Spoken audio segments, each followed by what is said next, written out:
Nous sommes de retour sur ce plateau. Merci à ceux qui viennent de nous rejoindre pour la troisième partie de notre émission. Merci à vous également qui êtes restés fidèles pour la troisième partie de cette émission consacrée à l'élection présidentielle en Guinée équatoriale. Et pour parler justement des enjeux de ce scrutin présidentiel, j'ai autour de cette table Madame Brigida Mangué-Edou. Vous êtes la coordinatrice régionale France du PDGE, le parti au pouvoir. Bienvenue, merci d'avoir accepté notre invitation. Merci, alors vous aussi de nous avoir invités. Monsieur Federico et Joe Abobo, vous êtes étudiant en droit. Bienvenue et merci d'avoir accepté notre invitation pour parler des enjeux de la présidentielle dans votre pays, la Guinée équatoriale.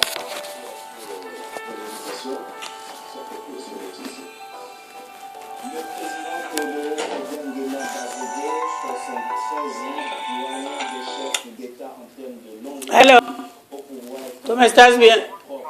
Ah, muito fort. L'enjeu de ce scrutin présidentiel Toma bem. le 24 avril prochain. Élément de réponse dans ce sujet signé Leopoldo Eminem.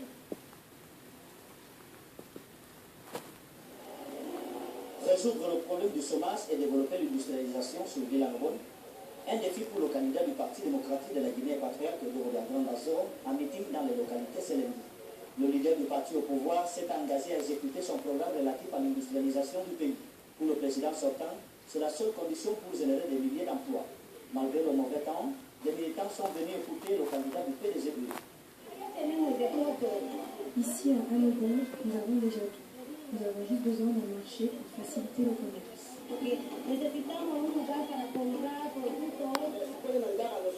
L'emploi des jeunes est une priorité. C'est la solution pour lutter contre la délinquance juvénile.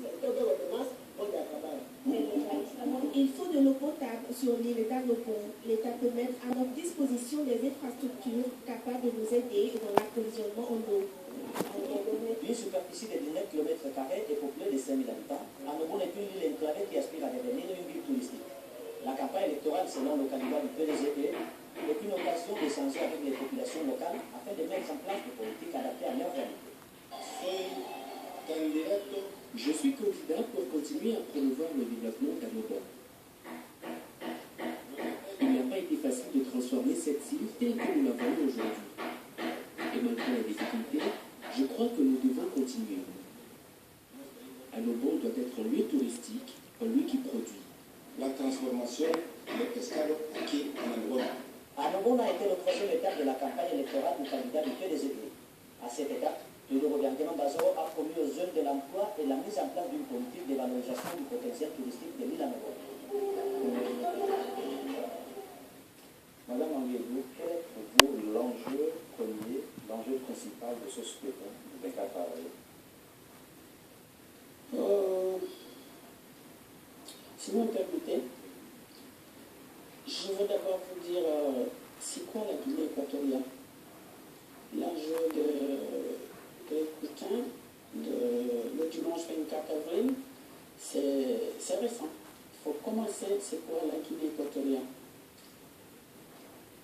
La Guinée équatoriale, c'est un pays orphelin en Afrique. Pourquoi je veux dire par là orphelin en Afrique? C'est parce que nous sommes de la colonie espagnole. Et je peux dire que c'est le seul pays colonisé par les Espagnols, ainsi que le Sahara, donc on n'entend pas. Mais aujourd'hui, qu'on parle de ce qu'il peut faire Obiang-Nguema demain, après le 24, c'est pas ça qu'on doit parler. On doit parler de ce qu'il a d'abord fait. De son bilan. De ce qu'il a fait dans ce pays. Et quel regard portez-vous sur le bilan du président? C'est ça que je veux vous parler parce que ça commence au moment de l'influence. Que les gens parlent de la dictature. Obiang-Nguema avait trouvé la dictature. Elle est venue pour casser la dictature. Et ce monsieur est resté dans ce pays, à observer, à voir qu'est-ce qu'il peut faire pour ce pays. Le moment qu'il est rentré au pouvoir, il a appelé nos papas, c'est des Espagnols. Les Espagnols les gens disent quoi? Ils ne veulent rien savoir, il n'y a rien chez vous, il n'y a même pas de matière, il n'y a rien. Il est resté toujours tout seul, comme on est orphelin en Afrique. Parce que quand on regarde les autres pays, quand on regarde les colonies, on voit que la France avait la moitié, avec à peu près tout. Les Anglais, les Italiens, les Portugais, mais nous, on n'avait que ces gens-là, les Espagnols.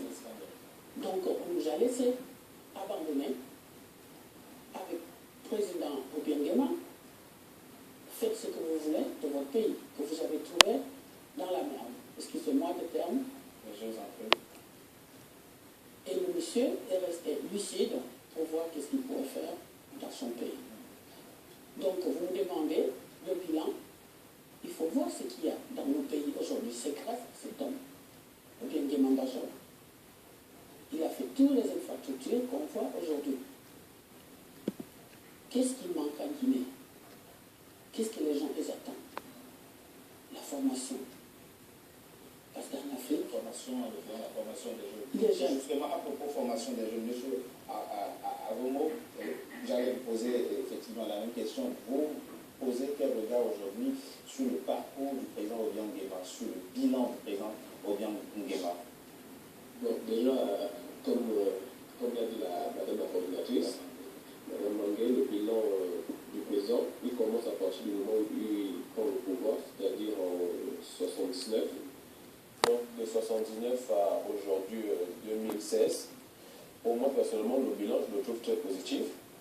Parce que si on regarde ce qu'était la Guinée avant 79 et ce qu'est devenue la Guinée aujourd'hui, je pense que la différence est très notable.